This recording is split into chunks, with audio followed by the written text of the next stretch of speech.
It is a melancholy truth, universally acknowledged, though seldom admitted in polite horticultural circles, that the most devoted cultivators of beauty are often the most ruthless in its pursuit. They will sacrifice lesser blooms without compunction, wage chemical warfare against aphids with the dedication of generals, and speak of pruning with the clinical detachment of surgeons discussing amputation. It was perhaps inevitable, therefore, that when death came calling at the annual Belcroft Dahlia exhibition, it should arrive with a certain theatrical flourish, as though the reaper himself had developed aesthetic pretensions. Lord Peter Wimsey had not intended to encounter murder that crisp October morning. He had motored down to Sussex with the laudable intention of examining a 13th-century psalter rumoured to lurk in the vestry of St. Bartholomew's, and had been waylaid, as was his unfortunate habit, by an egregious mispronunciation of Dahlia imperialis, by a well-meaning but botanically challenged member of the local gentry.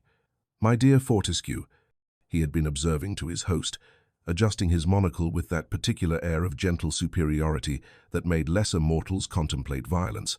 The accent falls quite distinctly upon the third syllable. "I'm per ial is, if you please. One might as well mispronounce Beethoven as the scream that shattered the autumn air possessed that peculiar quality which transforms civilized gatherings into collections of startled vertebrates. It emanated from the direction of the great conservatory, a magnificent Victorian glass cathedral that housed the Fortescue's celebrated collection of exotic dahlias.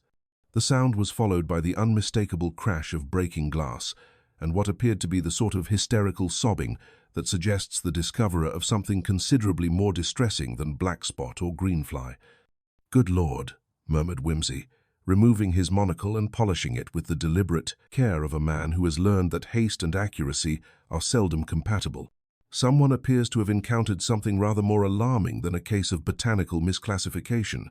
Chief Inspector Charles Parker, who had arrived that morning on what he had hoped would be a peaceful consultation regarding some missing medieval manuscripts, straightened from his examination of a particularly fine specimen of Dahlia pinnata, and sighed with the weary resignation of a man whose holidays were perpetually interrupted by corpses.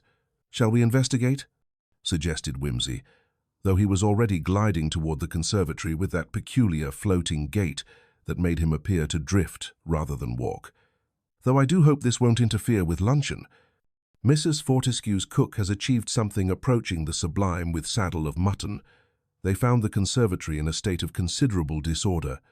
Miss Araminta Blackwood, a woman of advancing years and retreating in composure, stood among the scattered fragments of what had recently been a prize-winning dahlia display, her hands pressed to her mouth and her eyes wide with an expression that suggested she had gazed upon something considerably more alarming than horticultural vandalism.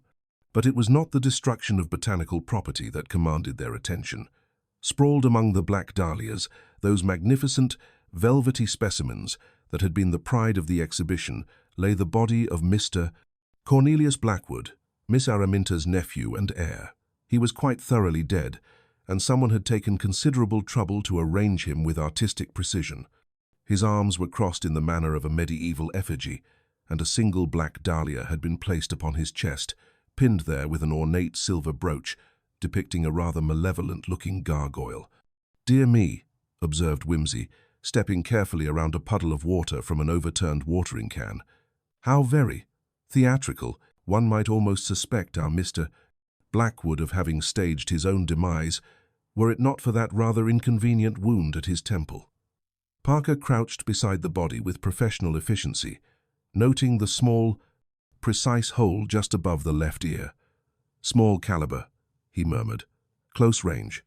Very little mess, all things considered." "Indeed," agreed Wimsey, but his attention had already wandered to the black dahlia adorning the corpse.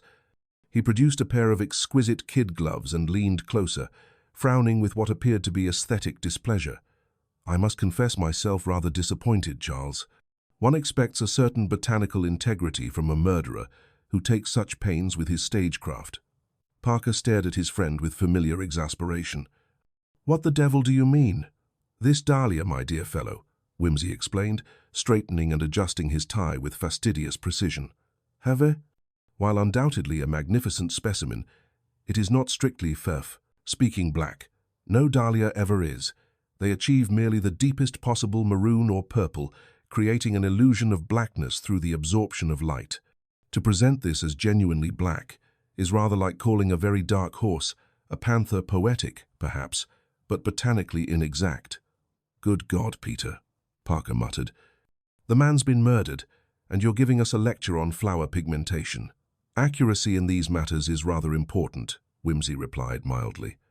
A murderer who takes such pains with symbolism, yet displays such fundamental ignorance of his chosen medium, suggests either remarkable carelessness or, he paused, his eyes brightening with interest, or perhaps something rather more intriguing. Miss Araminta, who had been standing frozen in the doorway, suddenly found her voice. Miss, he's really dead then? She whispered, her tone carrying an odd mixture of horror and what might have been relief. I'm afraid so, said Whimsy gently. Though if it's any consolation, it appears to have been quite instantaneous. Tell me, Miss Blackwood, what brought you to the conservatory this morning? I came to cut flowers for the morning room, she stammered. Cornelius was so fond of the black dahlias. He said they reminded him of morning and that someday they would grace his funeral. I thought it was merely his morbid sense of humor. But now... Whimsy nodded thoughtfully and began to wander about the conservatory, his hands clasped behind his back and his head tilted at that angle, which those familiar with his methods knew, indicated intense concentration, disguised as casual interest. He paused beside a small potting table near the prized dahlias, where a leather-bound notebook lay open beside a fountain pen. I say, he murmured, how very curious. Mr. Blackwood appears to have been writing poetry. Rather accomplished verse, actually, though perhaps a trifle overwrought for modern tastes. Something about black petals of eternity, the final flowering of guilt. He glanced up at Parker with a slight smile. One wonders whether he was composing his own epitaph. The sound of approaching motor cars announced the arrival of the local constabulary, but Whimsy had already noticed something that made him pause beside the conservatory's eastern wall. A small smear of greenish stain marked the windowsill, and in the soft earth below, a footprint showed clearly small, well-defined, with the crisp edge of an expensive boot. Parker, he called softly, you might want to photograph this before the local lads trample everything into oblivion. As Inspector Bradshaw and his men began their methodical examination of the scene, Whimsy withdrew to contemplate the black dahlias with an expression of profound thoughtfulness. The flowers stood in their neat rows, dark and velvety, their faces turned toward the morning sun streaming through the glass roof. They were, he reflected, rather like mourners at a funeral, appropriately dressed and perfectly arranged, yet somehow artificial in their very perfection. Fascinating blooms, these, he remarked to no one in particular, so very dramatic, so utterly final. One might almost say they were designed by someone with a distinctly Gothic sensibility. He adjusted his monocle and smiled, that particularly irritating smile that suggested he had already begun to perceive patterns, invisible to lesser mortals. Though I do wonder about the timing. Black dahlias bloom in late summer, you know. These specimens should have finished flowering weeks ago, yet here they are, in perfect condition, rather like finding roses blooming at Christmas. Not impossible, perhaps, but certainly suggestive. The Black Dahlia Murder, as the newspapers would inevitably christen it, had begun with what appeared to be a straightforward case of homicide among the greenhouse flowers. But Lord Peter Whimsy, standing in that warm, humid atmosphere redolent of earth and growing things and sudden death, was already beginning to suspect that appearances like the dahlias themselves could be both beautiful and profoundly deceptive. The game, as he was fond of observing, was afoot. And this particular game, he suspected, would prove to have roots as deep and dark as the soil that nurtured those impossibly perfect, impossibly black flowers. The silence that settled over the conservatory possessed that peculiar quality of shock, thick and oppressive, broken only by the gentle drip of water from the overturned watering can and the distant murmur of exhibition guests being shepherded away by a harried constable. Inspector Bradshaw arrived with the methodical efficiency of a man accustomed to violent death, though his weathered face registered a flicker of distaste at the theatrical arrangement of the corpse. Right then, he announced, producing a notebook with the authority of long practice. "Let's have this sorted properly. Sergeant, cordon off the area. Constable Higgins, telephone the yard, suspected homicide. Gunshot wound." His gaze settled on Whimsy with the weary resignation of a man who had learned to tolerate amateur interference. "Lord Peter, I trust you'll confine yourself to observation rather than rearrangement of the evidence." "My dear Inspector," Whimsy replied, adjusting his monocle with delicate precision, "I wouldn't dream of disturbing such an artistically conceived tableau. Though I must confess myself rather intrigued by this shattered terracotta pot, 19th century French manufacture, I should say quite unsuitable for dahlias. One wonders why it was here at all." Miss Araminta, still clutching her handkerchief with white-knuckled intensity, began her account in a voice that trembled like autumn leaves. "I came to cut flowers for the morning room, as I always do on exhibition days. Cornelius was so particular about the arrangements, said the black dahlias were his dark companions, though I all thought that rather morbid. When I opened the door, he was just lying there among the petals. I must have screamed, and then I stumbled backward into that dreadful pot." Whimsy's attention had wandered to the silver brooch pinning the dahlia to the dead man's chest. The gargoyle's leering expression seemed almost animate in the shifting light. "A distinctive piece of jewelry, Miss Blackwood. Does it belong to your nephew?" "Oh, that?" Araminta blinked in surprise. "Goodness, no. It's a family heirloom from my grandmother's collection, used to be part of a chatelaine. I keep it in my dressing table drawer. However did it come to be there?" Parker exchanged a meaningful glance with Whimsy as he made careful notes.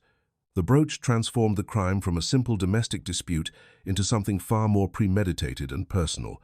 The sound of approaching footsteps announced the arrival of Jenkins, the head gardener, a man whose weathered hands and earth-stained clothes spoke of decades spent coaxing life from soil.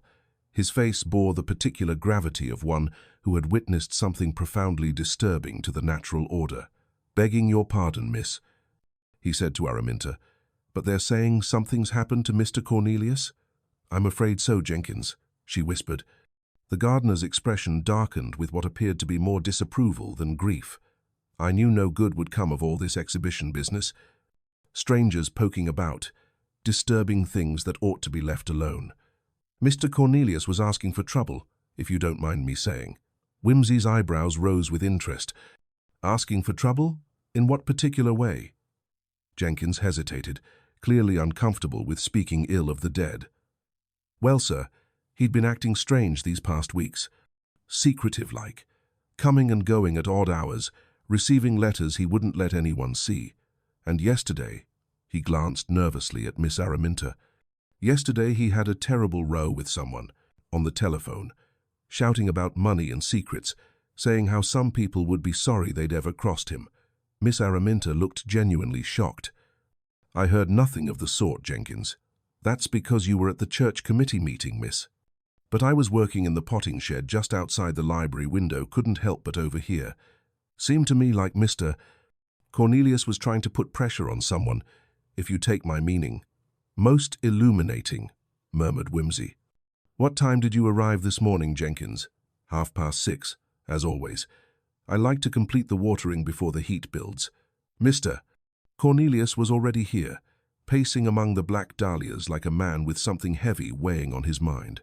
Didn't acknowledge me, which wasn't his usual way. Did you notice anyone else about? Any early visitors, perhaps?" Jenkins frowned thoughtfully. "Now that you mention it, I did see someone walking up the drive as I came through the kitchen garden. Couldn't make out who it was in the morning mist, but they seemed to know where they were heading." Whimsy nodded and returned to his examination of the crime scene. The arrangement continued to fascinate him, the ritualistic positioning, the single dahlia, the crossed arms. Everything suggested a mind that thought in symbols and theatrical gestures. "I wonder," he mused, examining the silver brooch more closely, "whether our killer is an aesthete or simply someone with an overdeveloped sense of irony. Gothic revival work, I should say probably 1,840 seconds, rather an unusual choice for a gentleman of Mr. Blackwood's generation." Parker looked up from his examination of footprints near the eastern window. "You think the arrangement is significant?" "My dear Charles, Murderers who take time to stage their victims like altarpieces rarely do so without profound reason. The question is whether we're observing the work of a madman with artistic pretensions or someone quite sane who wishes us to think otherwise. Whimsy had moved to examine the Black Dahlias themselves, his expression growing increasingly thoughtful. These flowers, Charles, present us with a rather intriguing botanical puzzle. They're remarkably fresh for late October, most unusual. One might almost say they've been encouraged to perform beyond their natural season. He knelt to examine the soil around the prize specimens, noting its different consistency compared to the established beds. Not necessarily grown here, but certainly not in their natural state.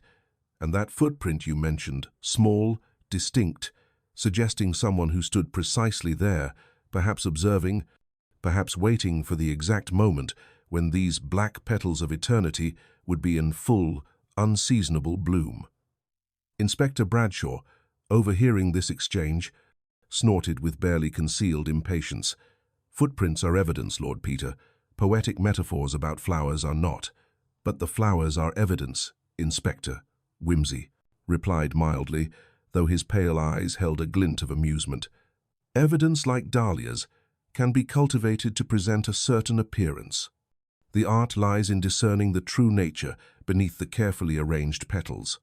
The morning sun climbed higher, filling the conservatory with golden light that made the black dahlias gleam like polished obsidian. In that warm, humid atmosphere, death seemed an intrusion, a discordant note in what should have been a symphony of life and beauty. But Lord Peter Whimsy, standing among the flowers with his characteristic air of detached curiosity, suspected that this particular death had been orchestrated with the same meticulous attention to detail that had created the magnificent displays surrounding them. The Black Dahlia Murder was beginning to reveal its secrets, and they promised to be as dark and complex as the blooms that had witnessed it. The exodus from the conservatory proceeded with that peculiar mixture of morbid fascination and social propriety that marks the English middle classes when confronted with violent death in inconvenient circumstances. By noon, the household had been marshalled into the morning room by Mrs. Daintree, the Fortescue's formidable housekeeper, whose starched apron and iron composure suggested that not even murder would be permitted to disrupt the sacred rhythms of domestic order. Mrs. Daintree possessed the sort of commanding presence that could reduce even the most recalcitrant housemaid to trembling compliance. Her hands, folded upon a bosom that appeared capable of smothering scandal itself, remained perfectly steady as she addressed Inspector Bradshaw with the weary patience of one accustomed to dealing with lesser mortals. "I know nothing at all," she declared with the finality of a judge pronouncing sentence. "Mr. Blackwood was a gentleman, if somewhat eccentric in his habits. He dined with the family last evening, retired at the usual hour, and was found this morning in the circumstances you have observed. Beyond that, I cannot enlighten you." Whimsy, who had been examining a rather ghastly collection of porcelain shepherdesses with the air of a man contemplating aesthetic terrorism, turned his attention to the housekeeper with renewed interest. "Quite so, Mrs. Daintree, though I wonder the conservatory key that went missing yesterday. Rather an unfortunate coincidence, wouldn't you say?" Mrs. Daintree's composure flickered almost imperceptibly. The key was returned to the morning room salver on Tuesday afternoon, as Mr. Blackwood requested. When Craik collected the salver at 5 o'clock, it was no longer there. "Such things happen in a busy household." "Indeed they do," murmured Whimsy. "One might almost suspect keys of developing legs, like particularly mobile spoons."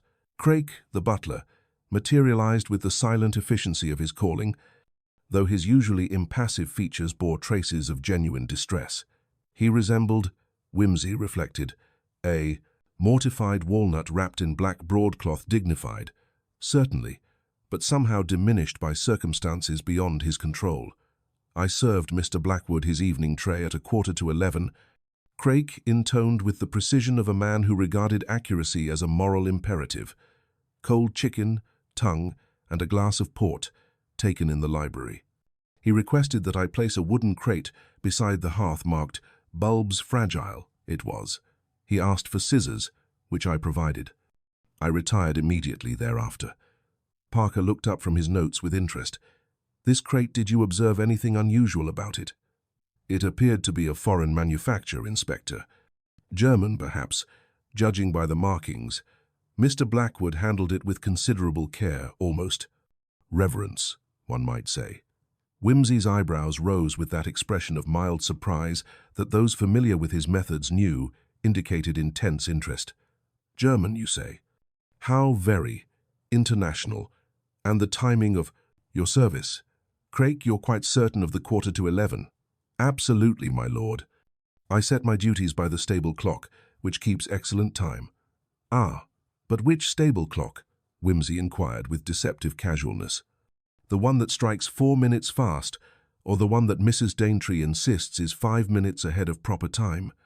The butler's composure cracked slightly. That is to say, the stable clock has been somewhat irregular of late, my lord. Mrs. Higgins, the cook, proved more forthcoming, though her testimony carried the comfortable imprecision of one whose concerns lay primarily with the proper browning of roasts rather than the precise measurement of time. Her account of the morning's routine seemed straightforward enough, until Whimsy began probing the matter of nocturnal disturbances.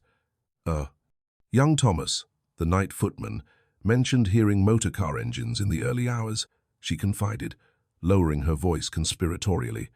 German-sounding. He said, though I'm sure I don't know how one tells the nationality of an engine by its noise. Mary, the housemaid, contributed the disturbing intelligence that Miss Araminta's brooch box had been found open that morning, with the gargoyle pin conspicuously absent.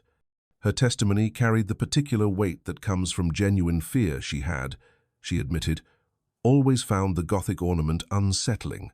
Hollis, the Fortescues' chauffeur, provided perhaps the most intriguing piece of the puzzle.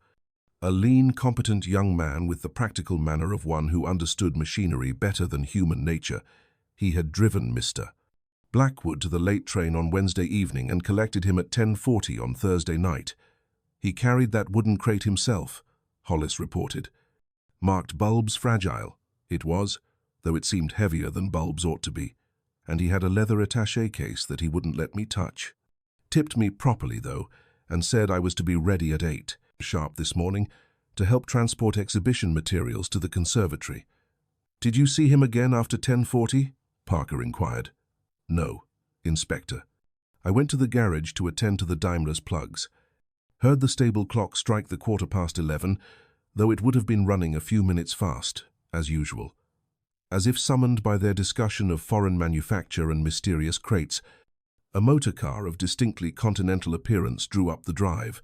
From it emerged a man whose expensive tailoring could not quite disguise something predatory in his bearing, Herr Brenner. As Mrs. Fortescue identified him with visible distress, the German rare book dealer with whom Cornelius had been conducting increasingly secretive correspondence. Most convenient timing, Whimsy observed to Parker in an undertone. One might almost suspect our Herr Brenner of possessing supernatural prescience, or perhaps. He paused, watching as the German approached Inspector Bradshaw with apparent confidence. Or perhaps he was expected. Jenkins, when pressed for additional details about his dawn observation, proved maddeningly vague about the identity of the early visitor, though he maintained his conviction that someone had approached the conservatory via the eastern path. Quick step, he insisted. Light tread. Could have been a lady in walking boots or a gentleman who favors delicate footwear. As the afternoon wore on and the testimonies accumulated, Whimsy found himself increasingly fascinated by the pattern of small inconsistencies that emerged. The missing key, the mysterious German crate, the confused chronology of clocks that seemed determined to contradict one another, all suggested a careful orchestration that went far beyond simple domestic murder. Standing in the conservatory doorway as the last of the forensic examination concluded, he observed Jenkins methodically sweeping up the scattered earth and broken pottery. The gardener's movements were efficient, practiced, but there was something in his careful avoidance of the Black Dahlia display that struck Whimsy as significant. Most curious, Charles, he murmured to Parker. One would expect a gardener to be primarily concerned with assessing damage to his precious specimens, yet our Mr. Jenkins seems remarkably uninterested in the welfare of those magnificent blooms. The domestic machinery of Belcroft Hall was slowly grinding back into motion, attempting to restore order to a day irrevocably shattered by violence. But beneath the polished surfaces and careful testimonies, Lord Peter Wimsey detected the subtle vibrations of secrets carefully buried, like bulbs planted deep in dark soil, waiting for precisely the right conditions to bloom into terrible, illuminating truth. The chorus of nothing at all had begun in earnest, but within its bland repetitions, Wimsey was already beginning to discern the discordant notes that would eventually lead him to the heart of the Black Dahlia Murder. The arrival of Herr Otto Brenner possessed that quality of theatrical timing that made Inspector Bradshaw's eyes brighten with professional satisfaction, while causing Lord Peter Wimsey to regard the proceedings with the sort of detached interest one might reserve for a particularly transparent conjuring trick. Brenner emerged from a motor car of distinctly continental manufacture, a Mercedes-Benz, whose polished chrome seemed to reproach the modest English vehicles surrounding it, carrying himself with that peculiar combination of wounded dignity and barely suppressed anxiety that marked the international dealer in questionable antiquities. Herr Brenner presented himself to the assembled company with the formal courtesy of a man who had learned English manners from textbooks rather than drawing rooms. His appearance was impeccable, expensive tailoring that whispered rather than proclaimed its cost, bottle-green kid gloves of exquisite workmanship, and a silver cigarette case from which he extracted black paper cigarettes with gold tips that released a sweet, foreign reek into the Sussex air. "I am most profoundly distressed," he announced, executing a slight bow that managed to convey both respect and reproach.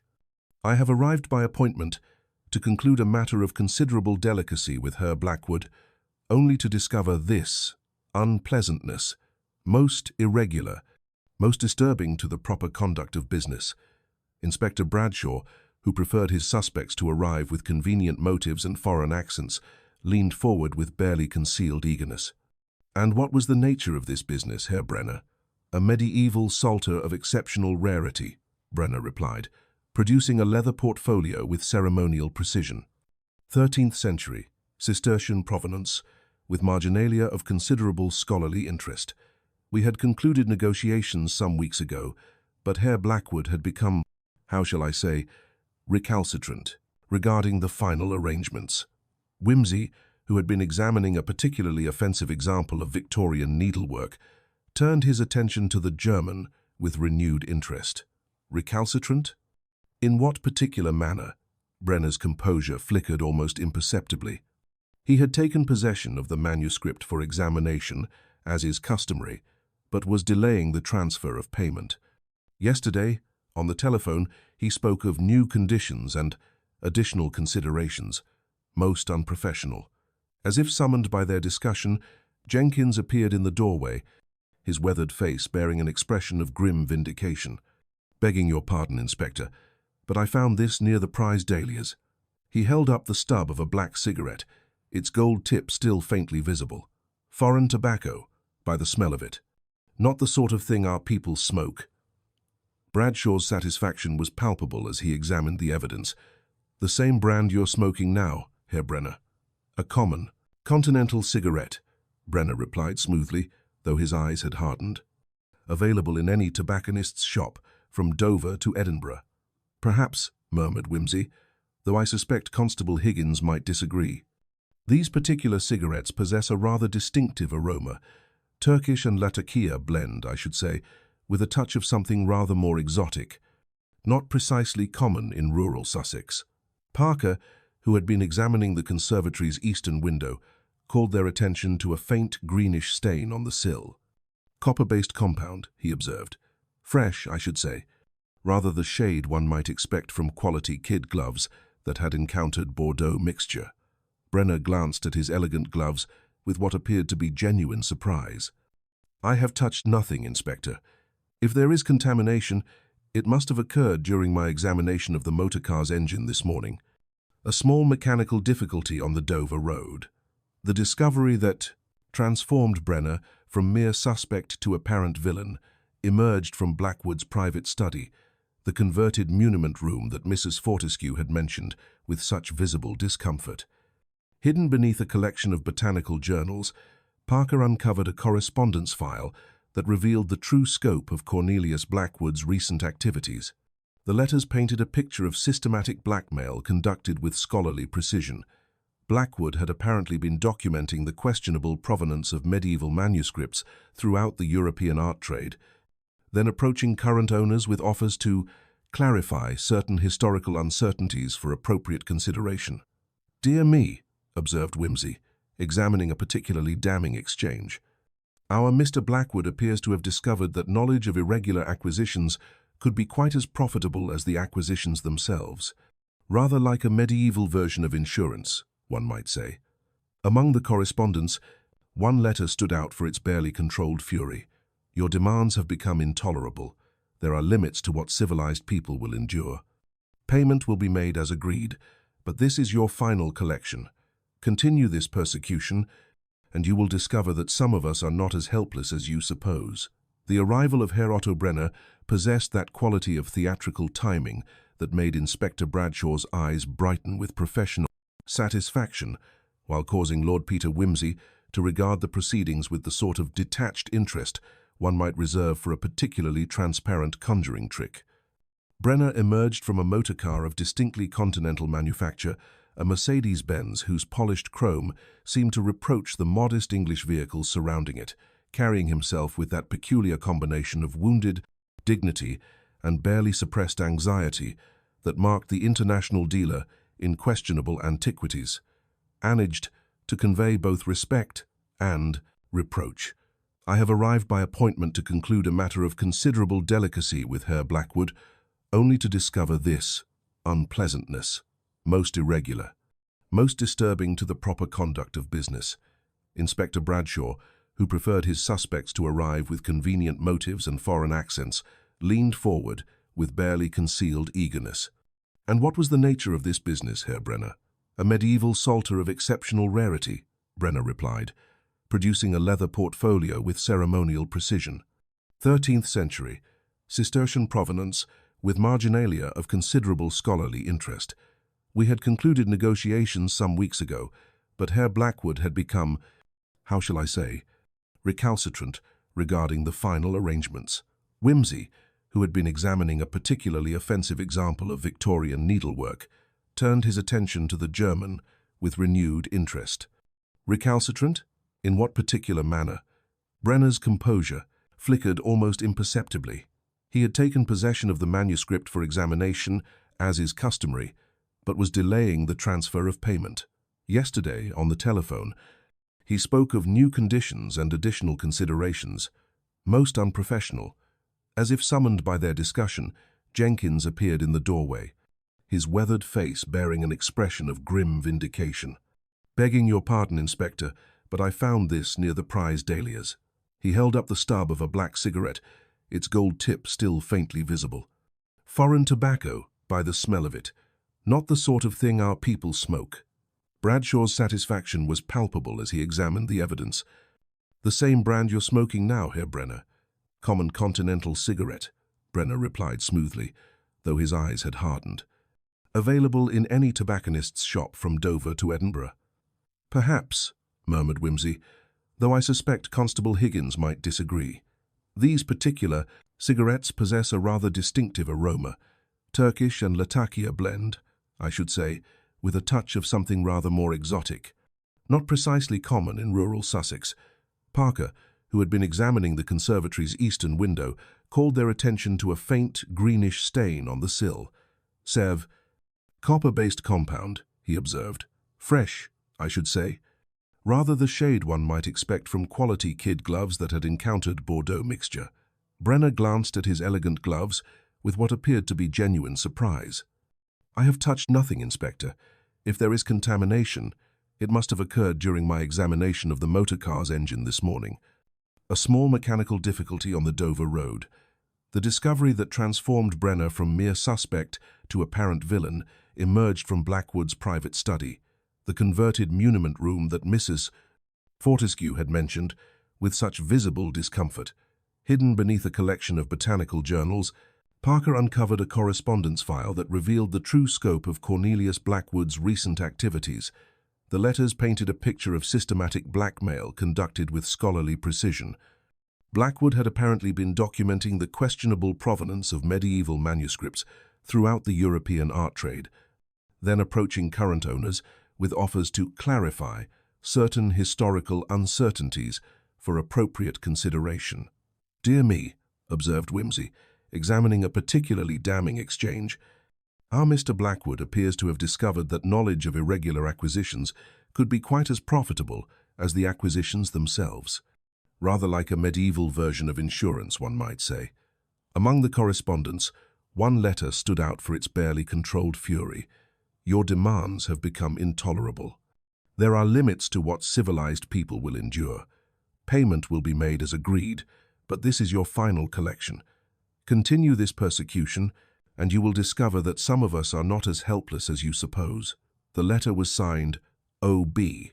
in a distinctive Germanic script. Brenner's alibi, while superficially plausible, began to unravel under Whimsy's gentle interrogation. The German claimed to have driven from Dover, arriving at the Green Man Inn in Belcroft Village at 11:30 the previous evening.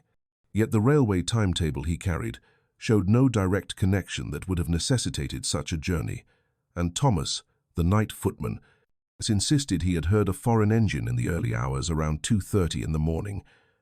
"Most curious," observed Whimsy, examining Brenner's documentation with the air of a man discovering a particularly interesting botanical specimen.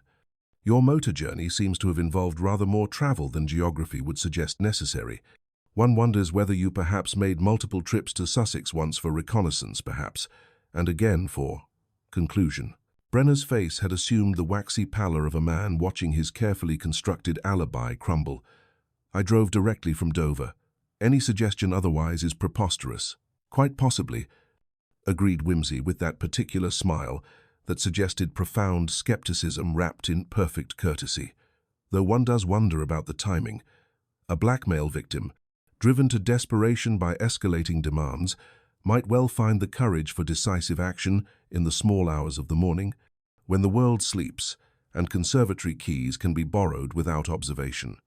As Inspector Bradshaw prepared to make what appeared to be an inevitable arrest, Whimsy found himself contemplating the almost mathematical precision with which evidence had accumulated against Herr Brenner. The cigarette, the gloves, the threatening letter, the timeline inconsistencies, each piece fitted with the sort of perfection that made him profoundly suspicious. "Charles," he murmured to Parker as Bradshaw began, reading the preliminary caution, "have you ever observed how convenient it is when a murderer provides such a comprehensive collection of incriminating evidence? Rather like a thoughtful host preparing a complete dinner service, everything perfectly arranged, nothing left to chance." Parker nodded grimly. "Too convenient by half. But the evidence is there, Peter. Physical proof, motive, opportunity, and a timeline that doesn't hold water."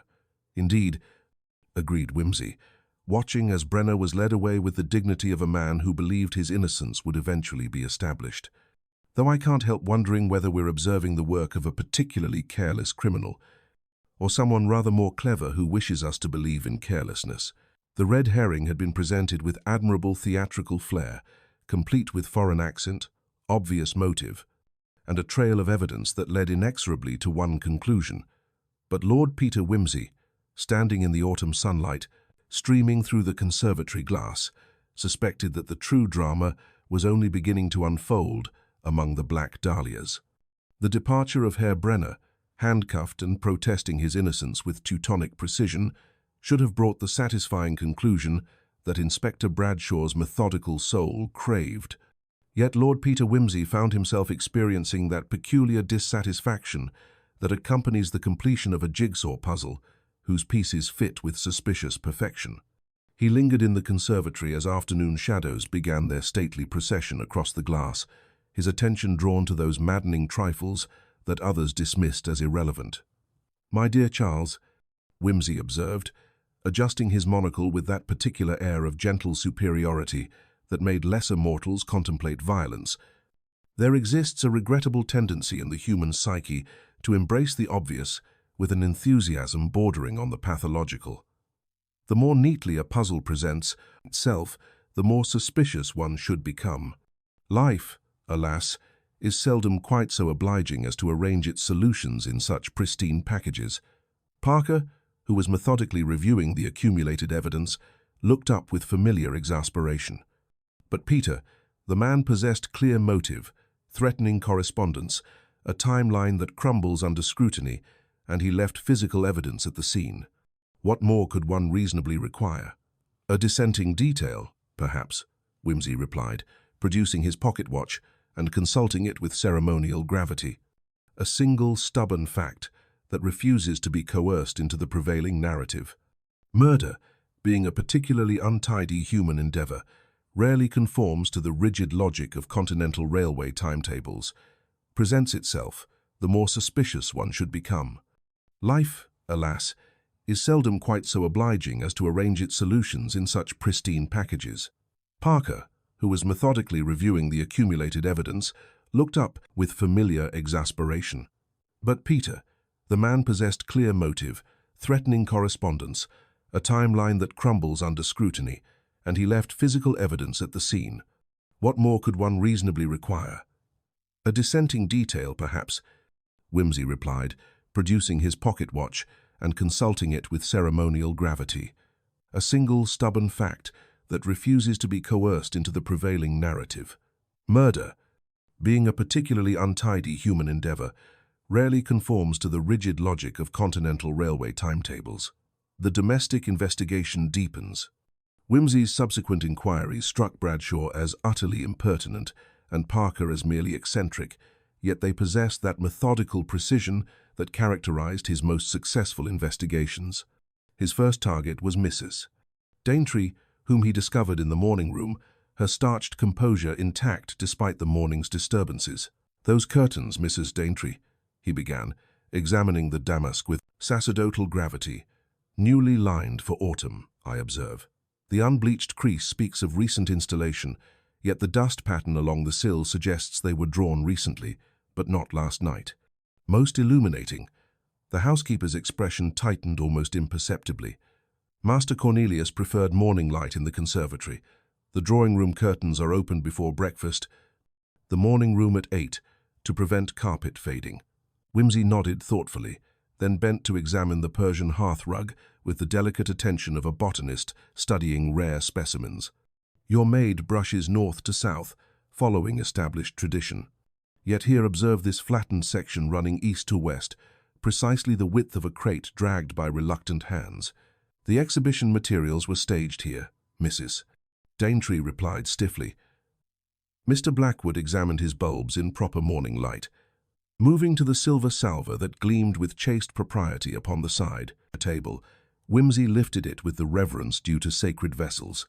Fresh polished with whiting last night, though the application shows a maid's economy of effort. Yet observe this circular smudge 3 inches from the lip. An object rested here briefly, something heavier than a key, lighter than a decanter. The base measured approximately 1 7/8 inches. "A traveling clock, perhaps?" Parker suggested. "Precisely what I was thinking." Whimsy agreed with that smile that suggested profound secrets lurking beneath casual observation. "Tell me, Mrs. Daintree, who attends to the house clocks?" The subsequent investigation revealed a fascinating chronological puzzle. Craik wound the major timepieces on established schedules, yet the library's carriage clock ran 7 minutes slow, a deviation that violated the butler's obsessive precision. Thomas, the night footman, had heard the foreign engine at what he believed was 2:30, yet his timing depended upon the hall, a clock which had been muffled for Mrs. Fortescue's delicate nerves. "A muffled bell teaches moral lessons," Whimsy observed. "It persuades one that time has become discreet without ceasing to pass." Standing in the conservatory as shadows lengthened, Whimsy conducted a series of experiments that would have seemed eccentric to unfamiliar observers. Speaking in measured tones from various positions, he mapped the acoustic properties of the crystal architecture with scientific precision. "Remarkable resonance. These glass cathedrals," he noted to Parker. "A whisper near the eastern windows carries clearly to the potting shed, yet Miss Araminta's allegedly piercing scream delivered, she claims, at 8:15, was heard by neither Jenkins in his adjacent workspace nor Mrs. Higgins in the kitchen." Most curious temporal displacement. The conservatory's 3 entrances presented additional puzzles. The main door's lock showed no signs of recent use, despite Miss Araminta's claim of finding it secured, while the service entrance bore subtle scoring around its mechanism, recent work accomplished with considerable skill.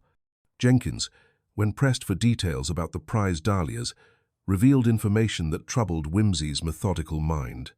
The black specimens stood in perfect condition despite the season, forced into unseasonable bloom through elaborate artificial manipulation involving precise temperature control, specialized lighting, and nutrient feeds of almost pharmaceutical complexity. 72 degrees Fahrenheit, maintained constantly. Jenkins explained with professional pride. Mr. Blackwood was most particular.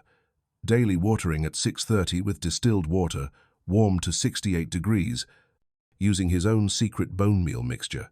Rather like preparing actors for a specific performance, Whimsy murmured. And the broken French terracotta pot, what did it contain? Rare cyclamen, my lord.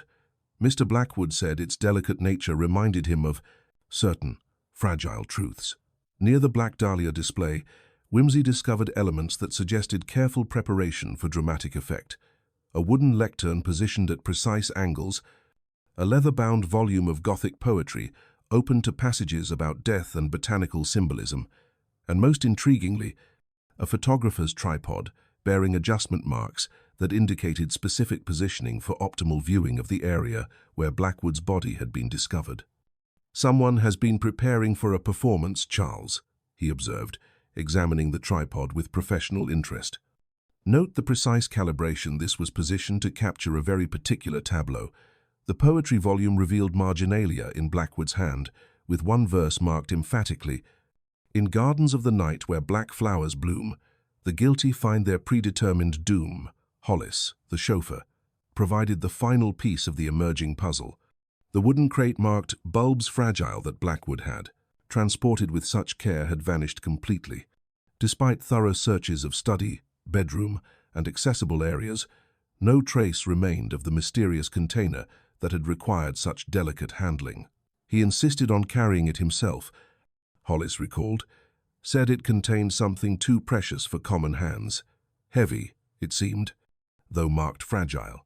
As evening approached and the conservatory filled with gathering shadows, Whimsy stood among the impossibly perfect black dahlias with an expression of profound contentment.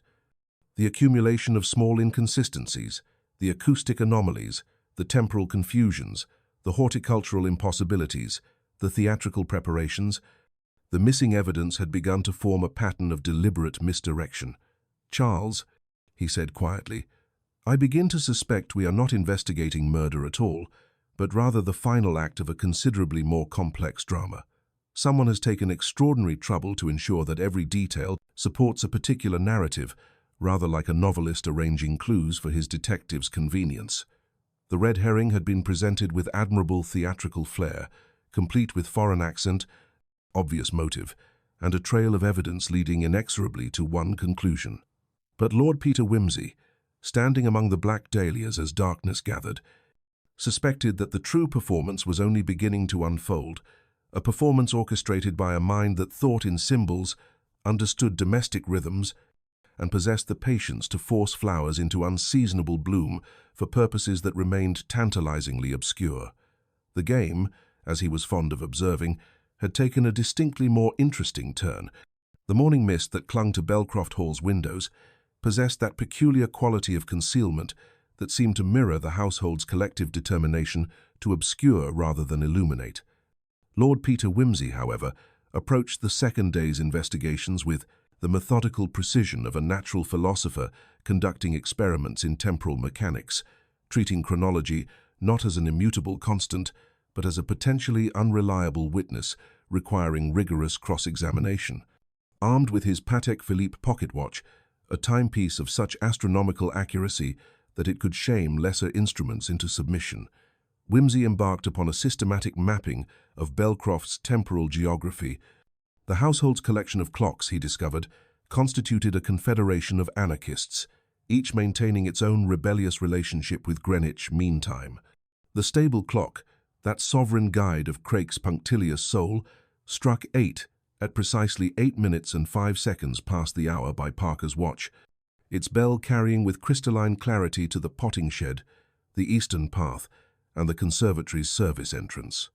The kitchen mantel chimed 2 minutes late with apologetic diffidence, while the library's carriage clock announced the hour at 7 minutes and 53 seconds past a deviation so consistent that Whimsy suspected deliberate manipulation rather than mechanical failure. "Observe, Charles," he remarked, consulting his notes with scientific satisfaction, "that Belcroft time operates as a democracy of deception rather than a monarchy of accuracy. One may select one's temporal sovereign and construct one's alibi accordingly." The hall clock, muffled in felt for Mrs. Fortescue's delicate nerves, emitted its stifled complaint at 4 minutes past the hour, while Street Bartholomew's ancient bells boomed their announcement 8 minutes behind all earthly competition, as though eternity itself operated on a more leisurely schedule. The conservatory's glass architecture revealed acoustic properties that would have fascinated a medieval cathedral builder. Whimsy conducted a series of experiments that demonstrated how sound traveled through the Crystal Palace with the selectivity of a trained butler, certain frequencies carrying with remarkable clarity, while others vanished into the humid atmosphere like morning mist. When Miss Araminta, persuaded with gentle persistence to recreate her alleged discovery, delivered a properly bred scream from the conservatory's main entrance, the sound carried clearly to every corner of the house. Yet when positioned 3 paces toward the eastern windows, where Jenkins insisted he had seen no early morning visitor, the same vocalization became mysteriously inaudible to anyone working in the adjacent potting shed. "Acoustics," Whimsy observed, tapping the glass ribs with philosophical contemplation, "represent Victorian engineering at its most triumphant. A scream in the center disappears among foliage and humidity, while a metallic impact near the eastern wall travels through the iron framework, like sacred music through cathedral stone." The discovery of small brass catches along the conservatory's upper windows provided additional illumination. These mechanisms, designed for seasonal ventilation, could create an acoustically sealed environment when properly adjusted, rather like a glass confessional, where certain activities might be conducted without disturbing the household's peace. Barnaby, the estate electrician whose eyebrows resembled winter hedgerows, produced consumption records that revealed the conservatory's power. Usage had increased dramatically between 2 to 10 and 3 o'clock on the night of the murder. The Ferranti meter's disc had whirled as if Satan himself had taken up the smoothing iron, indicating that both banks of supplemental lighting had been operating simultaneously, an occurrence that violated Blackwood's established routine of modest illumination. Someone required considerable visibility for precision work, Whimsy noted, examining the electrical logs with the attention of an accountant auditing eternity. The sort of illumination one might need for arranging tableaus or positioning photographic equipment. Mrs. Higgins, when questioned about her kitchen's morning routine, revealed that the service entrance remained unbolted from 6:45 until 10 o'clock, providing ample opportunity for clandestine movement. Her detailed knowledge of household rhythms, combined with Mrs. Daintree's meticulous record-keeping and Craig's secretarial efficiency, created a domestic surveillance network that should have detected any irregular activity. Yet this formidable intelligence apparatus had somehow failed to observe the mysterious visitor Jenkins claimed to have seen approaching the conservatory via the eastern path, a route normally visible from 3 separate windows. "Most curious selective blindness," Whimsy observed, rather as though someone had arranged for the household's attention to be directed elsewhere during critical moments. The library's consistently unreliable timepiece proved most revealing under detailed examination. Whimsy had discovered that its 7-minute deviation resulted not from mechanical failure, but from deliberate adjustment, a subtle sabotage designed to create temporal confusion. The clock's mechanism was sound, its escapement perfect, yet someone had modified its regulation with the precision of a master horologist. More significantly, a faint circular mark on the morning room's silver salver matched exactly the base of the carriage clock, suggesting the timepiece had taken a nocturnal constitutional before returning to its customary position 7 minutes behind schedule. Where does a clock travel at night for 7 minutes? Whimsy mused. To provide consultation in darkness, where one cannot call to Jenkins without being overheard in the shed. Perhaps. Investigation into the Fortescue family's circumstances revealed financial difficulties that cast the morning's events in an entirely different light. Old Mr. Fortescue's disastrous South American investments had left the estate heavily mortgaged, while Mrs. Fortescue's passion for rare orchids consumed resources the family could ill afford. Miss Araminta Blackwood, far from being merely a grieving aunt, controlled a considerable trust fund whose principal would revert to the Fortescues upon her death. Her nephew's involvement in questionable antiquarian dealings threatened not only financial scandal, but social ruin for a family already teetering on the edge of genteel poverty. As afternoon shadows lengthened across the conservatory's glass panels, Whimsy found himself contemplating a crime that seemed to violate fundamental laws of physics, chronology, and human behavior. The evidence pointed simultaneously in multiple directions, while testimonies created a temporal maze that defied rational navigation. "Charles," he said quietly, standing once more among the impossibly perfect black dahlias, "I begin to suspect we are investigating not murder at all, but rather an elaborate theatrical performance designed to create the illusion of violent death. The question is whether our performer intended to deceive the authorities, or whether they had a rather different audience entirely in mind." The chronology had been tested and found systematically wanting, revealing not the simple timeline of domestic homicide, but the complex orchestration of someone who understood that time itself could be manipulated, like stage lighting, directing attention towards certain dramatic moments while casting others into convenient shadow. The Black Dahlia murder was revealing itself as something far more intricate than foreign blackmail and revenge, something requiring the patience to force flowers into unseasonable bloom and the technical sophistication to arrange evidence with photographic precision. Bunter's arrival on the afternoon train possessed that quality of divine providence which suggests the universe occasionally organizes itself for the convenience of amateur detectives. He materialized in the morning room with his customary air of imperturbable competence, bearing a leather satchel that contained, as Whimsy had learned to expect, those small but illuminating fragments of evidence that transformed confusion into clarity.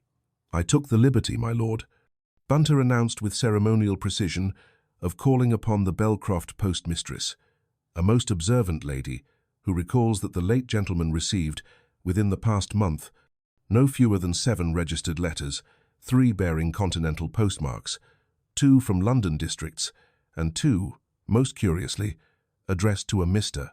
Nathaniel Cole at this same address."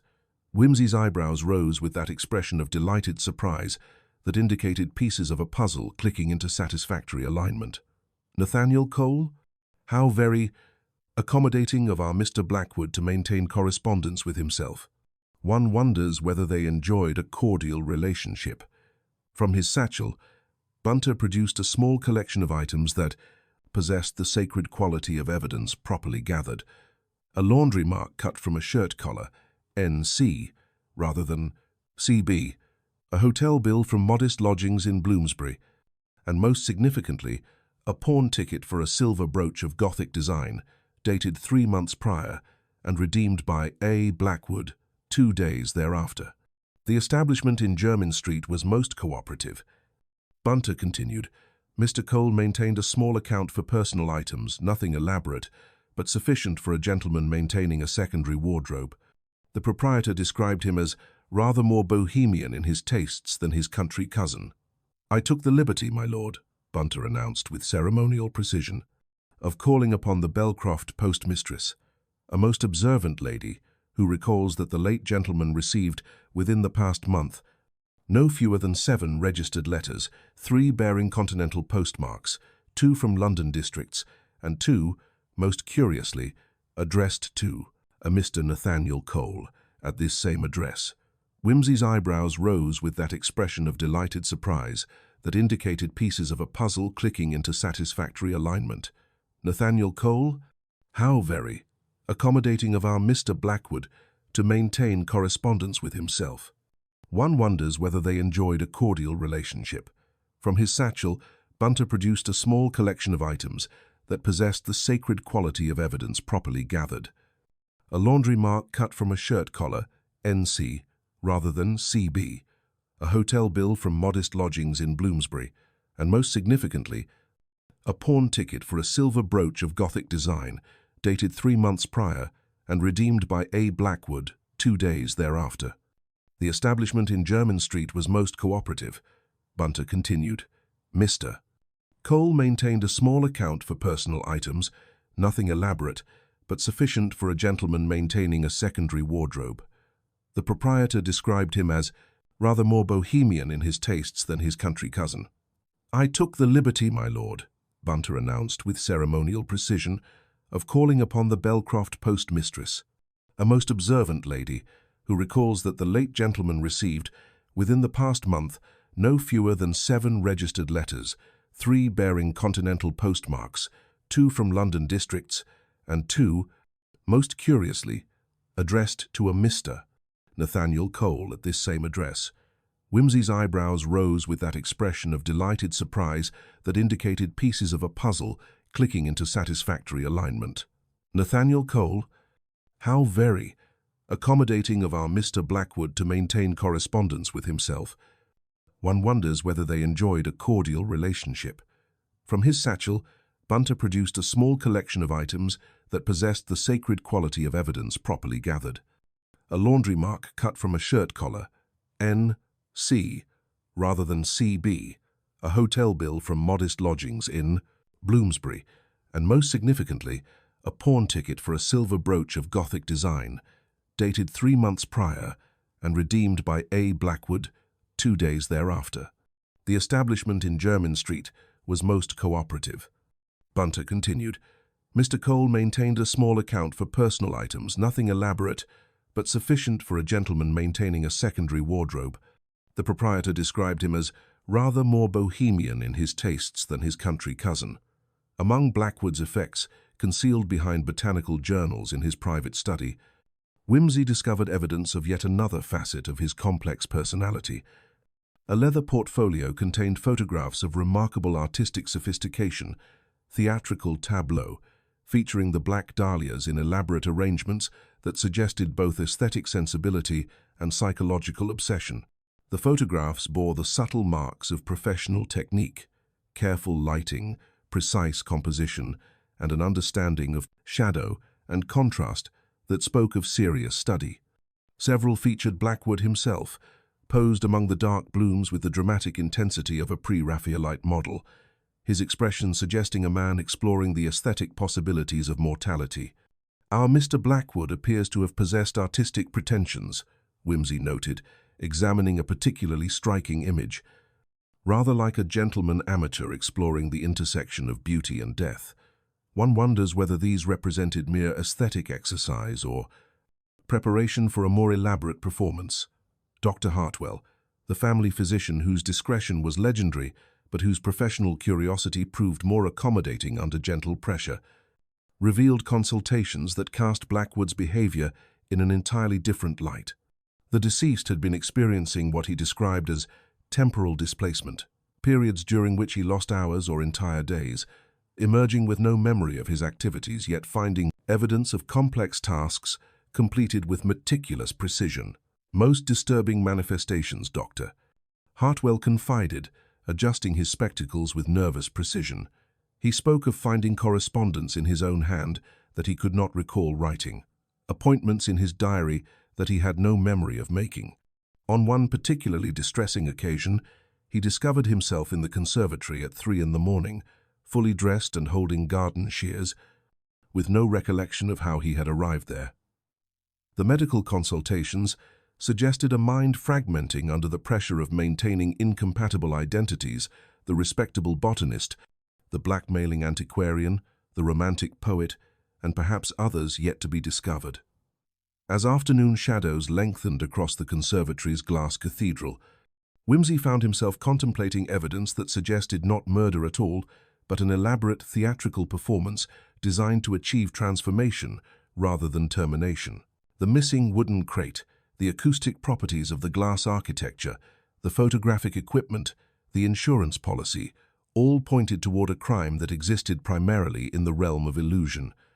"Charles," he said quietly, standing once more among the impossibly perfect Black Dahlias, "I begin to suspect we are investigating not the death of Cornelius Blackwood, but his metamorphosis. Rather like those medieval alchemists who sought to transmute base metals into gold, our victim appears to have been attempting the considerably more challenging transformation of one identity into another." The revelation of Blackwood's multiple personalities had transformed the investigation from a straightforward case of foreign blackmail into a psychological labyrinth where motives, methods, and even the fundamental nature of the crime remained tantalizingly unclear. Yet Whimsy sensed that the final act of this elaborate drama was approaching a denouement that would require not merely the identification of a killer, but the unraveling of an identity so complex that death itself might prove to be merely another carefully orchestrated performance.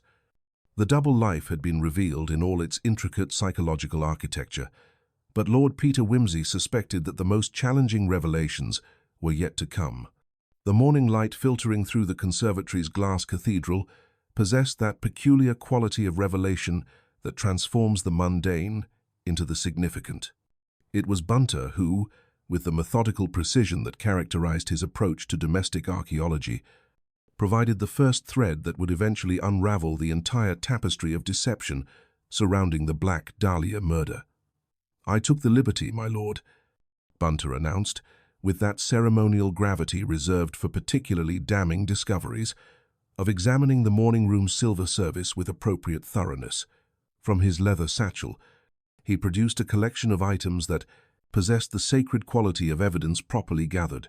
The salver bears the numeral 2 beneath its foot, a detail that naturally prompts inquiry regarding the whereabouts of 1. Whimsy's eyebrows rose with that expression of delighted surprise that indicated pieces of a puzzle clicking into satisfactory alignment. How very illuminating. One does wonder where its companion has wandered. Mrs. Daintree's composure, when presented with this observation, displayed the fine craquelure of age in frost. Her recollections shifted with remarkable fluidity. First, the missing salver had been lent for church flowers, then set aside for polishing, finally borrowed by Mr. Blackwood for an experiment with light in the conservatory.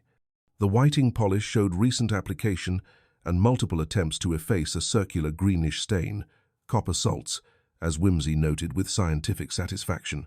"Copper contamination suggests contact with Bordeaux mixture," he observed, examining the pricer, faint residue with his magnifying glass. Rather the sort of staining one might expect from handling treated botanical specimens, or perhaps from supporting objects that had been in contact with such treatments. The gargoyle brooch's private life proved considerably more active than Miss Araminta's testimony had suggested.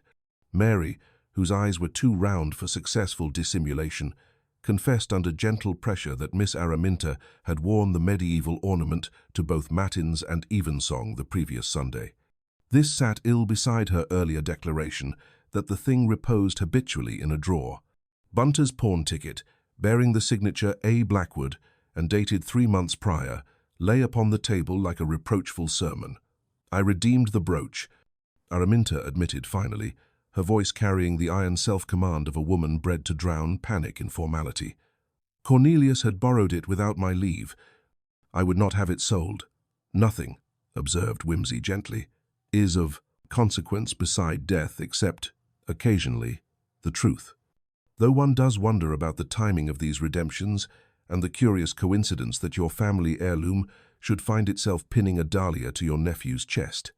Thomas, the night footman, provided testimony that transformed the household's careful chronology into a maze of deliberate misdirection.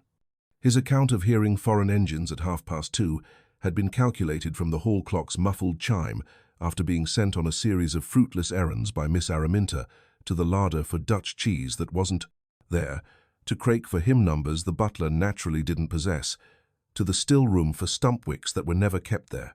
"Diversions," Whimsy noted with friendly interest, rather like a theatrical director, ensuring that potential witnesses are occupied elsewhere during critical scenes. "Tell me, Thomas, Did you assist with moving the library clock? No, my lord. Only Miss said I was not. To dust it that night, she would see to it herself. Parker's pencil made a small, uncompromising mark in his notebook. The conservatory yielded its secrets reluctantly under Bunter's patient examination. Hidden within the iron ribs of the eastern frame, he discovered a sliver of bright wood with brass screw ends, sheared and pitted fragments that smelled faintly of paraffin. The furnace-room grate offered up, under delicate persuasion with a tea strainer, the warped ghost of photographic plate holders and bone toggles used to secure velvet backdrops. One burns a crate if one is tidy, Whimsy observed, weighing the charred remnants in his palm. Especially a crate that has contained the apparatus by which one persuades light to tell lies. The shattered terracotta pot demanded closer examination. Its debris pattern suggested not a clumsy stumble, but a forceful, deliberate impact. The cyclamen within lay crushed beneath the shards, their roots embedded in soil that was remarkably dry despite Jenkins's meticulous watering schedule. The cyclamen, Whimsy murmured, kneeling to examine the fragments with archaeological precision. Those fragile truths our deceased botanist so admired. Yet these particular specimens appear to have been deliberately neglected or perhaps recently transplanted from less hospitable conditions. The significance of the cyclamen became apparent as Whimsy recalled the plant's peculiar properties. A fascinating specimen, the cyclamen, he explained to Parker with professorial gravity. It possesses the remarkable ability to appear dead while remaining very much alive, surviving through its tuber during dormant periods. And that tuber, when properly prepared, has been employed historically for rather specific purposes as a powerful soporific, capable of inducing a state of profound unconsciousness that might, to casual observation, resemble death itself. The acoustic properties of the conservatory provided additional illumination. The small brass catches on the upper windows, ostensibly designed for ventilation, could create an acoustically sealed environment when properly adjusted. Miss Araminta's rehearsed scream, when delivered from the eastern windows, remained inaudible to Jenkins in the adjacent potting shed.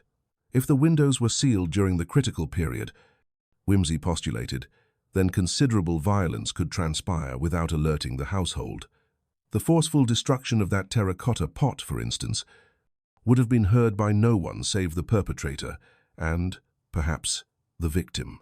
Standing among the black dahlias, as afternoon shadows gathered, Whimsy contemplated the accumulation of evidence that pointed not toward foreign blackmail and revenge, but toward an elaborate domestic conspiracy designed to stage death for financial gain. The insurance policy's generous terms, the household's coordinated deception, the photographic apparatus, the botanical preparations, all suggested performance orchestrated with meticulous attention to detail. The brooch's placement troubles me considerably, he confided to Parker. Pinned through both dahlia and fabric, with considerable force, not the gentle arrangement one might expect from someone honoring the dead, but rather the decisive action of someone completing a predetermined tableau. And the wound itself, Doctor. Hartwell insists upon a small-caliber entrance, yet I observe no powder burns, no blood wicking around the gargoyle's punctures. The revelation struck with the force of scientific discovery. Charles, I begin to suspect we are not investigating murder at all, but rather the tragic conclusion of an elaborate fraud. Someone intended to stage Cornelius Blackwood's death, using cyclamen extract to induce unconsciousness, photographic evidence to document the crime, and a carefully orchestrated timeline to establish alibis. The gargoyle brooch was meant to complete the theatrical tableau, a sharp, pointed instrument that might, under certain circumstances, create a wound resembling a small-caliber gunshot. But something went wrong, Whimsy continued, his voice dropping to barely above a whisper. Perhaps the dosage was miscalculated, or perhaps the brooch was thrust with rather more enthusiasm than the scenario required. What began as elaborate theater became genuine tragedy when the staged death became actual death.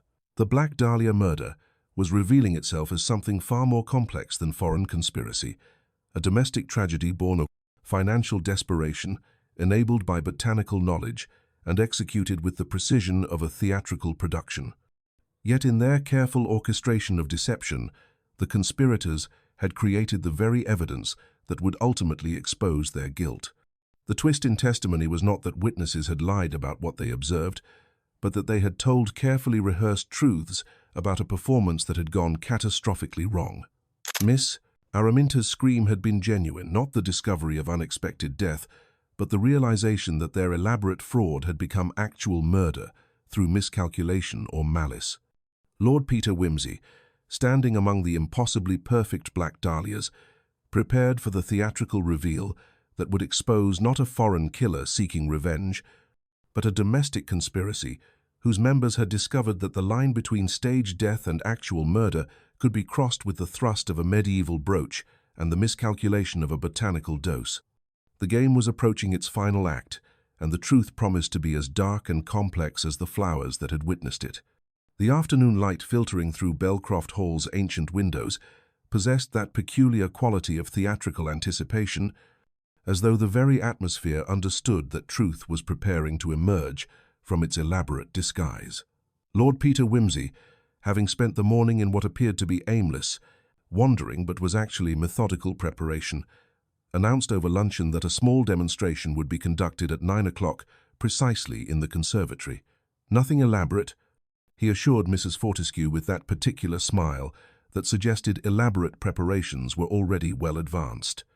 Merely a modest recreation of certain temporal and acoustic possibilities, rather like a scientific experiment, though I suspect the results may prove more illuminating than comfortable.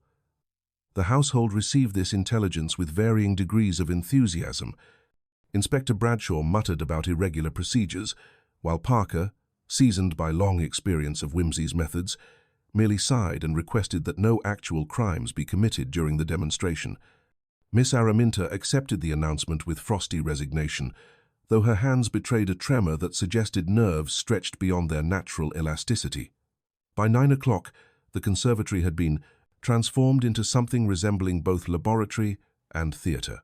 Bunter, with his customary efficiency, had reconstructed the photographic apparatus from its charred remains, positioning the tripod at the precise angle indicated by the adjustment marks discovered earlier.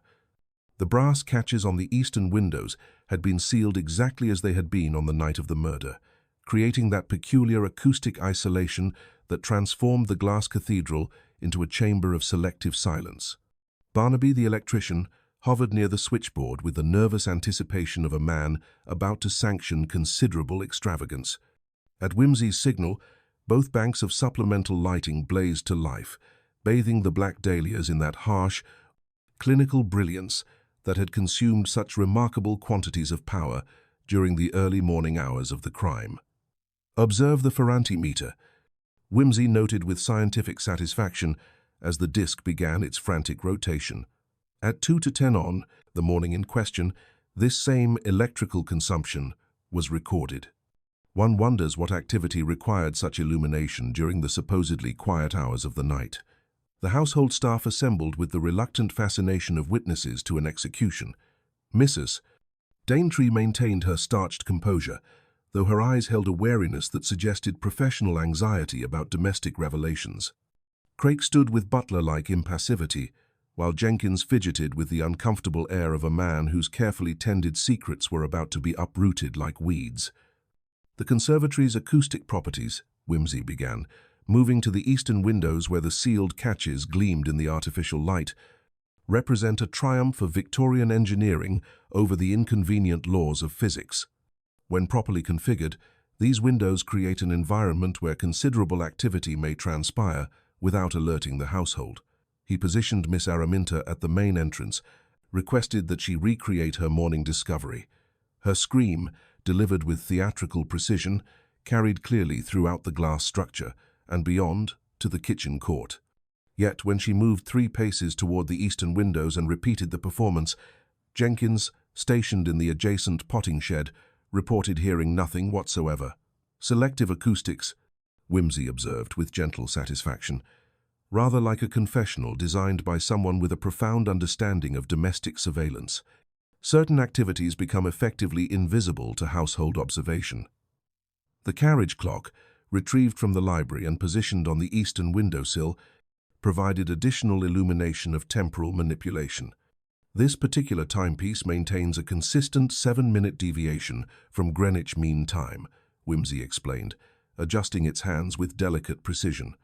Most convenient for creating alibis that depend upon which sovereign one chooses to follow. The methodical demonstration exposed the elaborate coordination required for the staged death. Mrs. Daintree had provided access through the missing conservatory key, while Craik had manipulated chronological evidence by relocating the carriage clock during critical hours. Thomas, the night footman, had been deliberately misdirected through a series of pointless errands designed to establish false timelines and ensure his absence from potential observation points. Each participant performed their designated role with admirable precision, Whimsy noted, examining the silver salver that bore the circular stain of the clock's nocturnal consultation. The missing salver provided a platform for temporal manipulation. The muffled hall clock ensured chronological confusion, and the acoustic properties were exploited to create the illusion of death occurring at 8:15 rather than the actual time of approximately 3 o'clock. The photographic equipment revealed the true scope of the preparation. Mr. Blackwood had been documenting his own demise with artistic thoroughness. Whimsy continued, adjusting the tripod to demonstrate optimal positioning for capturing the Dahlia display. These were not mere aesthetic exercises but careful preparation for an elaborate insurance fraud designed to provide financial escape from his increasingly complex web of identities. The crushed cyclamen, retrieved from its shattered terracotta prison, provided the final piece of the chemical puzzle. The cyclamen tuber, when properly prepared, produces a powerful soporific, capable of inducing death-like unconsciousness, Whimsy explained, handling the bruised specimens with scientific reverence. Our botanical enthusiast had been experimenting with dosages and delivery methods. The broken pot represents not clumsy accident, but the violent conclusion of this experimentation. Dr. Hartwell's confirmation of cyclamen alkaloids in the tissue samples transformed theory into evidence. The concentration suggests either accidental overdose or deliberate miscalculation, the physician admitted with professional fascination. In either case, the victim would have appeared dead to casual observation while remaining technically alive for several hours. As the demonstration concluded and the household began to disperse with visible relief, Whimsy made a subtle signal to Bunter, who melted into the shadows of the potting shed with the practiced invisibility of his calling. The conservatory's electrical illumination was extinguished, leaving only the pale moonlight filtering through the glass roof to illuminate the black dahlias in their neat, morning rows. "The performance is concluded," Whimsy announced with ceremonial gravity, "though I suspect the final act remains to be played. Truth, like certain flowers, sometimes requires darkness to achieve its full bloom." The theatrical reveal had exposed not foreign conspiracy, but domestic tragedy, an elaborate fraud transformed into genuine murder through miscalculation, desperation, and the fatal chemistry of botanical knowledge applied with amateur precision. Yet Whimsy's pale eyes held the gleam of a hunter who knew his quarry would return to complete what had been left unfinished among the impossibly perfect black dahlias. The game was approaching its final moves, and the conservatory waited in patient silence for the last actor to claim their role in this dark botanical drama. The conservatory at midnight possessed that peculiar quality of expectant silence that precedes the final act of a well-constructed drama. Lord Peter Whimsy had arranged his stage with the methodical precision of a theatrical director, the harsh supplemental lighting transforming the glass cathedral into something resembling both laboratory and confessional.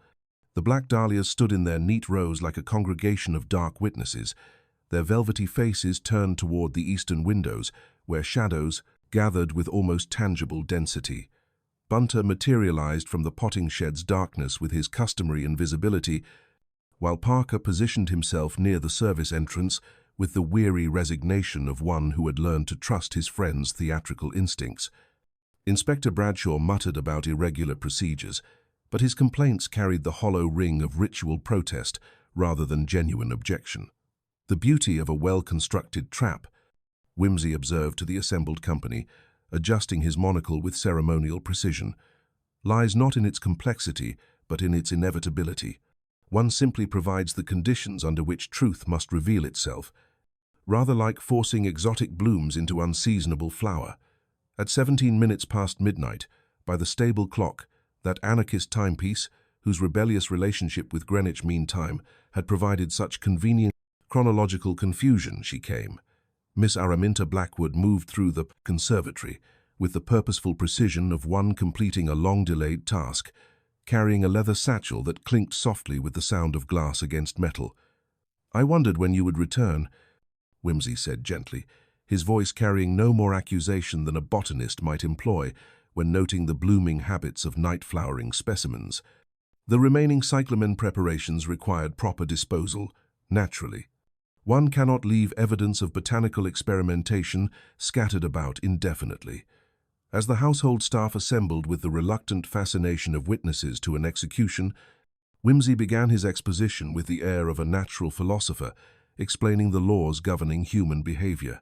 The conservatory's acoustic properties, the temporal manipulation through clock adjustment, the photographic apparatus, each element was demonstrated with scientific precision.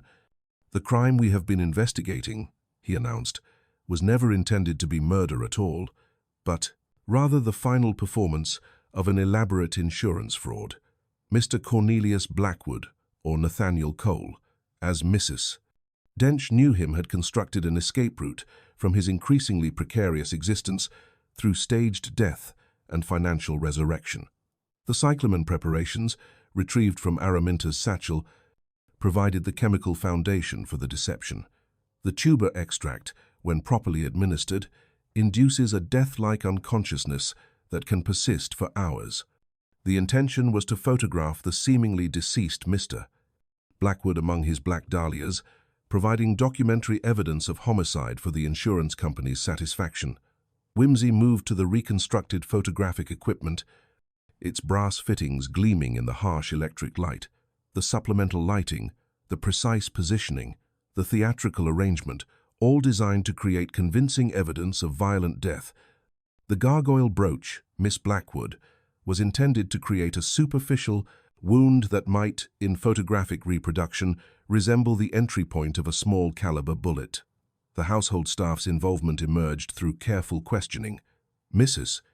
Daintree had provided access through the missing conservatory key, believing she was participating in harmless theatrical performance. Craig had manipulated the chronological evidence by relocating the carriage clock, while Thomas had been deliberately misdirected through a series of pointless errands designed to establish false timelines. They genuinely believed they were staging a death, not causing one, Whimsy explained with gentle precision.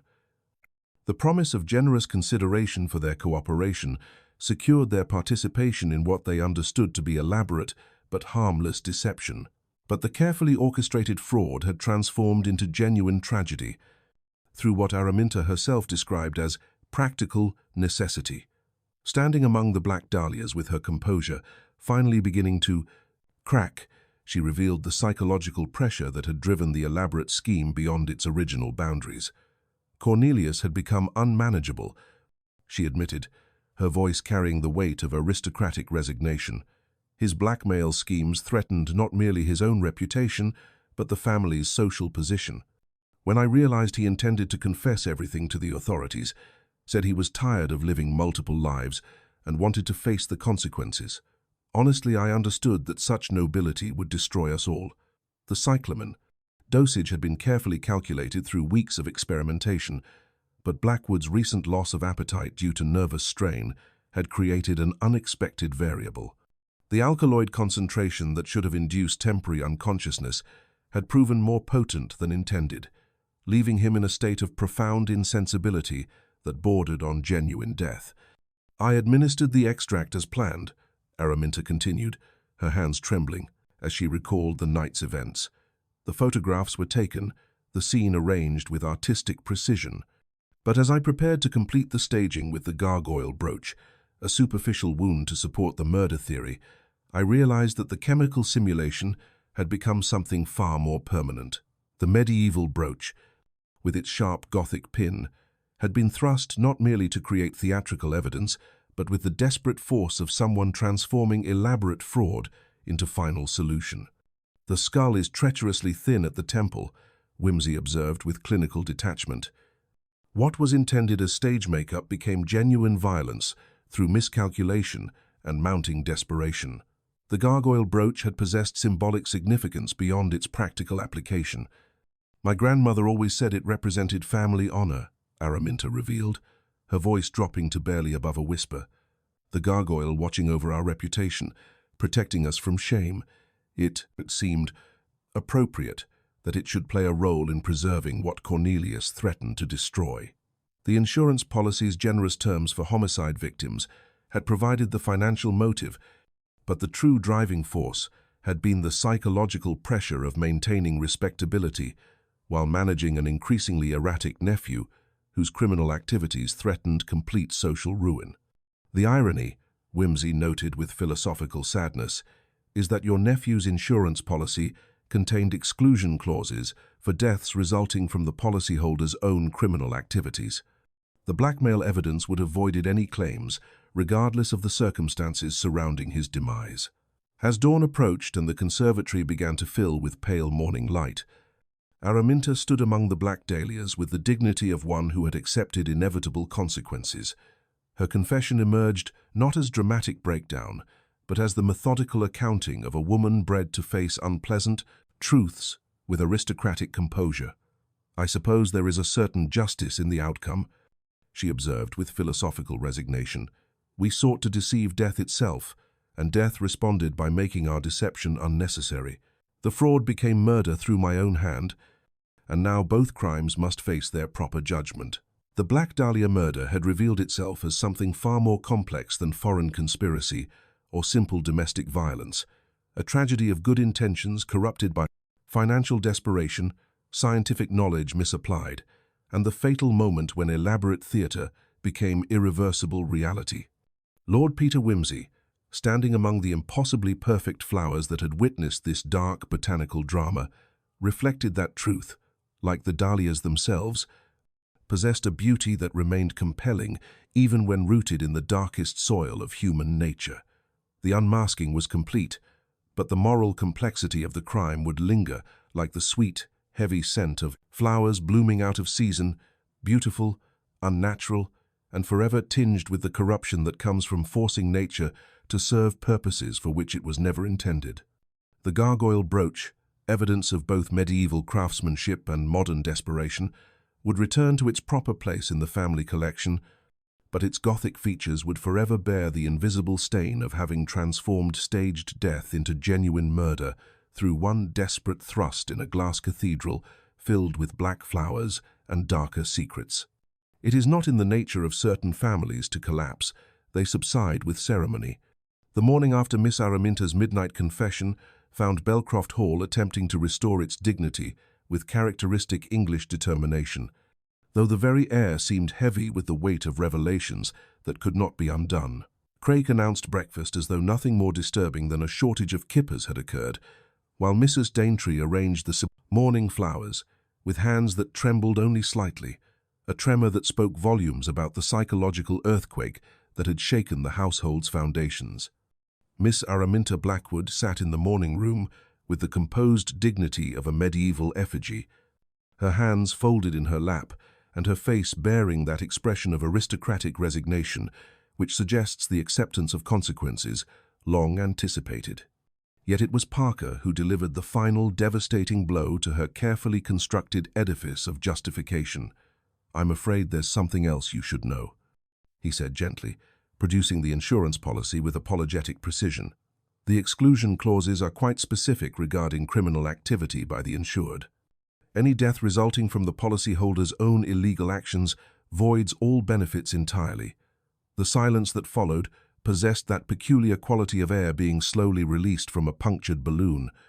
Araminta's composure, which had weathered confession and arrest with aristocratic fortitude, finally began to show hairline cracks as the full implications became clear.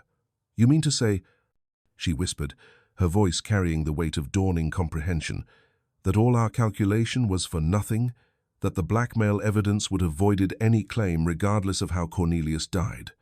"I'm afraid so," Whimsy confirmed with gentle precision. The very criminal activities that necessitated your elaborate fraud had already destroyed the financial foundation you sought to preserve. Your nephew's correspondence with Herr Brenner alone would have triggered a full investigation that would have uncovered his entire network of antiquarian extortion. For the first time since her midnight revelation, Araminta's carefully maintained façade began to crumble. Not dramatically, she was too well-bred for theatrical collapse, but with the slow, inevitable subsidence of a structure whose supporting pillars had been quietly removed. "Then we destroyed ourselves for nothing," she said with bitter calm, her voice carrying the weight of genuine tragedy rather than self-pity. "The respectability we sought to preserve was already beyond salvation, and the financial security we hoped to achieve was legally impossible from the very beginning." Her confession, when it came, emerged with the methodical precision of a woman recounting a particularly unfortunate botanical experiment. The household staff's involvement had been secured through elaborate deception, Mrs. Daintree believing she was helping document Victorian death customs for a scholarly work, Craik thinking he participated in theatrical research about botanical symbolism, Jenkins told that the unseasonable dahlia blooming was part of an artistic experiment. The beauty of the plan, Whimsy observed with professional admiration tinged by sadness, lay in its psychological architecture. Each participant believed they contributed to harmless theatrical illusion, which ensured their testimonies carried the conviction of genuine innocence. They were not lying about their activities, merely ignorant of their true significance. The resolution of Herr Brenner's situation proceeded with continental efficiency once the truth emerged. The threatening letter bearing his initials proved, under Bunter's scrutiny, to carry ink and watermarks from Blackwood's own desk, a forgery designed to provide convenient foreign villainy. The cigarette stubs were traced to Dover tobacconists, while the greenish stains on his gloves corresponded not to the conservatory's copper treatments, but to his motorcar's radiator fluid from a mechanical difficulty on the Dover road. Brenner accepted his exoneration with dignified restraint, though his parting words carried a subtle reproach. One hopes that English justice, having made its corrections, will prove as efficient in protecting reputation as it has been in damaging it. "My dear sir," Whimsy replied, with a bow so manner, courteous, it became almost insolent. "Your reputation has emerged with quite a romantic patina. Collectors are sentimental about the wrongly accused.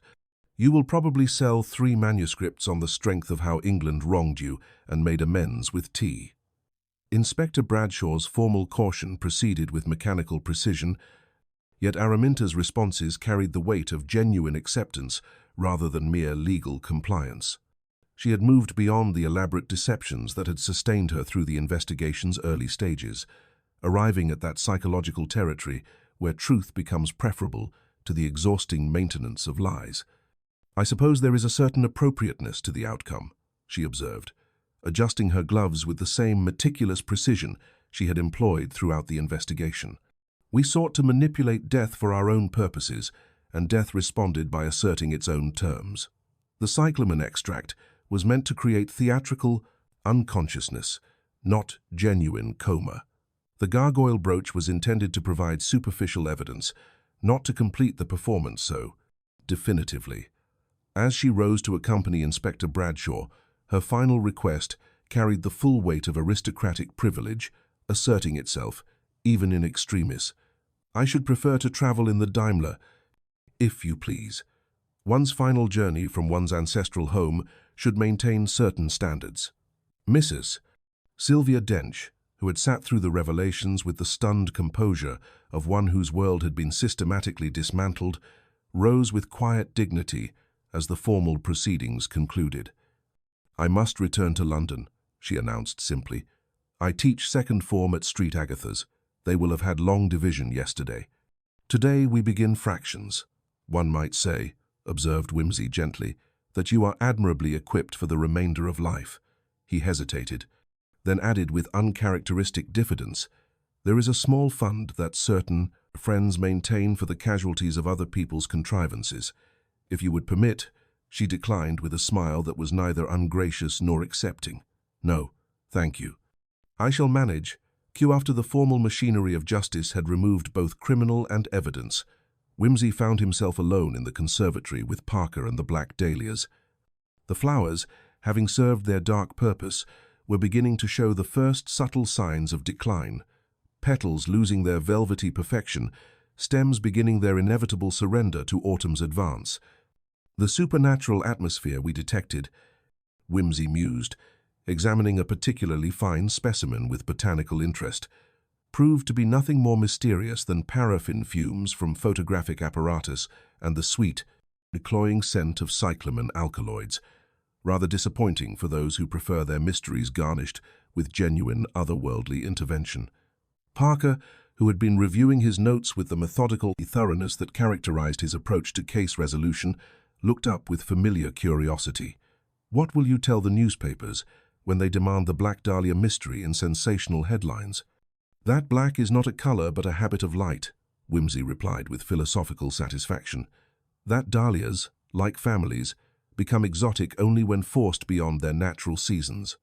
That the most elaborate deceptions often collapse under the weight of their own complexity. And that murder, despite its dramatic pretensions, is seldom anything more than arithmetic gone tragically wrong."